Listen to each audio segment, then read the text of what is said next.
जय श्री राम भक्तों। आज हम सुनेंगे भगवान काल भैरव की उत्पत्ति की कथा। काल भैरव की उत्पत्ति की कथा। पुराणों के अनुसार जब ब्रह्मा और विष्णु में विवाद उत्पन्न हुआ और दोनों एक दूसरे को अपना पुत्र बता रहे थे, अर्थात विष्णु कहते कि ब्रह्मा का जन्म उनसे हुआ है और ब्रह्मा कहते कि विष्णु का जन्म उनसे हुआ है। इसी बीच उनके मध्य में एक अग्निस्तंभ प्रकट हुआ, जिसने उन दोनों से कहा कि आप दोनों में से जो भी इस अग्निस्तंभ का ओर या छोर पता लगा लेगा, वही बड्डा होगा और वही सर्वत्र पूज्य होगा। ब्रह्मा ने एक हंस का रूप धारण किया और विष्णु ने एक वराह का रूप धारण किया। ब्रह्मा ने ऊपर और विष्णु ने नीचे की ओर प्रस्थान किया। एक समय आने के बाद श्रीहरि विष्णु ने यह मान लिया कि इस अग्निस्तंभ का कोई अंत नहीं है, परंतु ब्रह्मदेव किसी भी कीमत पर अपनी पराजय मानने को तैयार नहीं थे। कुछ ऊपर पहुंचने पर उन्हें वहां केतकी नामक एक पुष्प मिला। उन्होंने उससे कहा कि यदि तुम मेरा समर्थन करो तो मैं तुम्हें सबसे महत्वपूर्ण पुष्प की उपाधि प्रदान करूंगा। केतकी ने ब्रह्मा की यह बात स्वीकार कर ली और उस पुष्प को लेकर के ब्रह्मदेव वापस नीचे आ गए। जब उस अग्निस्तंभ ने उनसे पूछा कि क्या आप दोनों में से किसी को मेरा और छोर मिला, तो इस पर नारायण ने तो मना कर दिया, परंतु ब्रह्मदेव ने कहा कि हाँ, मुझे मिला है, और सत्यापन के लिए केतकी पुष्प को प्रस्तुत कर दिया। केतकी ने भी ब्रह्मदेव का समर्थन किया। तब उस अग्निस्तंभ ने एक पुरुष की आकृति ग्रहण की और प्रकट हुए महाकाल महारुद्र भगवान शिव। उन्होंने ब्रह्मदेव से कहा कि आप असत्य बोल रहे हैं, और ब्रह्मा को असत्य बोलने के लिए कभी भी न पूजे जाने का श्राप दिया और केतकी के असत्य बोलने पर उसे अपनी पूजा में प्रयोग में लाए जाने से निषेध कर दिया। तब ब्रह्मदेव ने क्रोधित होकर भगवान रुद्र को अपशब्द कहना आरंभ कर दिया और स्वयं को सबसे बड्ढा बताने लगे। उस समय ब्रह्मदेव पंचमुखी होते थे। तब भगवान शिव को आभास हुआ कि ब्रह्मदेव में अहंकार व्याप्त हो रहा है, और सृष्टि के रचना में यदि सृष्टि रचना से पूर्व ही अहंकार व्याप्त हो गया तो असमय ही संपूर्ण सृष्टि अहंकार के भाव से ग्रसित हो जाएगी। इसीलिए उन्होंने अहंकार रूपी ब्रह्मदेव के उस 5वें सर को काटने का निर्णय लिया। परंतु इसमें भी एक समस्या थी। भगवान शिव इस बात को जानते थे कि यदि उन्होंने ब्रह्मदेव का सर काटा तो उन्हें ब्रह्महत्या का दोष लगेगा, और यदि उन्हें ब्रह्महत्या का दोष लगा और उसमें उलझ करके वो त्रिमूर्ति से अलग हो जाएंगे और असंतुलन व्याप्त हो जाएगा।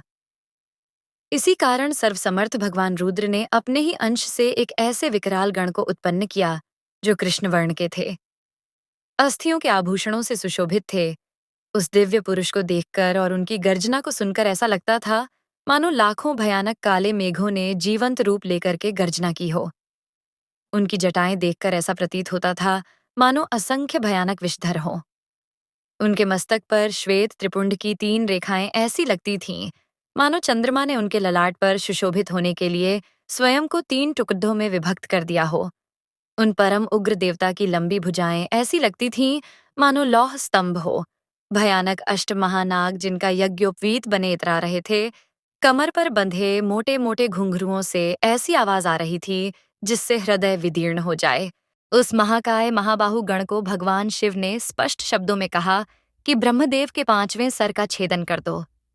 इतना सुनते ही उस वीर ने आप देखा, न ताव अपने नाखून के एक ही प्रहार से ब्रह्मा का 5वां सर उखाड़ लिया, परंतु वो सर उनके हाथ में ही चिपक गया।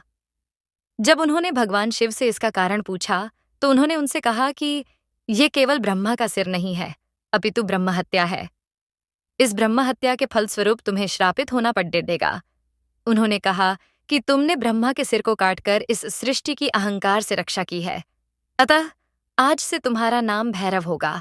अब तुम जाओ और ब्रह्मा के इस सिर को लेकर सृष्टि में विचरण करो, और जहां भी ये सिर तुम्हारे हाथ से छूट जाएगा वहीं तुम रुक जाना और स्थापित हो जाना। उसके बाद भैरव ने उस सर को हाथ में लेकर सृष्टि के चक्कर लगाने शुरू किए। वो सारी सृष्टि में अनंत काल तक भ्रमण करते रहे, परंतु कहीं भी वो सर उनके हाथ से नहीं छूटा। परंतु सृष्टि के चक्कर लगाते लगाते उनकी गति इतनी तीव्र हो गई कि वो समय से भी आगे निकल गए। जब भगवान नारायण के कर्ण कुंडल गिरे और काशी नगरी स्थापित हुई, तब वहां पर भगवान भैरव के हाथ से ब्रह्मदेव का वो कपाल छूट गया। तब भगवान भैरव वहीं रुक गए और तब वहां भगवान शिव प्रकट हुए। उन्होंने उनसे कहा कि ये मेरी प्रिय काशी नगरी है और आज से तुम इसके संरक्षक के रूप में यहाँ स्थापित हो। परंतु तुम्हें इस काशी नगरी में केवल पैर के एक अंगूठे के बराबर स्थान मिलेगा और तुम्हें इसी ब्रह्म कपाल में भोजन करना होगा। तुम अपनी तीव्र गति के कारण समय से भी आगे चले गए थे, अर्थात तुमने काल चक्र पर भी विजय प्राप्त की है। इस कारण आज से तुम काल भैरव के नाम से जाने जाओगे। तुम काशी की पवित्रता और काशी के भक्तों की रक्षा करोगे। ध्यान रहे काशी में मरने वाले को यम स्पर्श न करे। तब बाबा काल भैरव ने महादेव से पूछा कि इससे तो पापी कर्म के दंड से निर्भीक हो जाएंगे, तो उन्होंने कहा कि यहां मृत्यु प्राप्त करने वालों को यमराज दंड नहीं दे पाएंगे, परंतु तुम उन्हें दंड दोगे। बिना काल यातना प्राप्त किए कोई भी जीवात्मा ये काशी नगरी नहीं छोड़ेगी। सारा ब्रह्मांड झुकता है जिसकी शरण में मेरा प्रणाम है उन काल भैरव के चरण में। आप सभी को काल भैरव जयंती की हार्दिक शुभकामनाएं। जय महाकाल।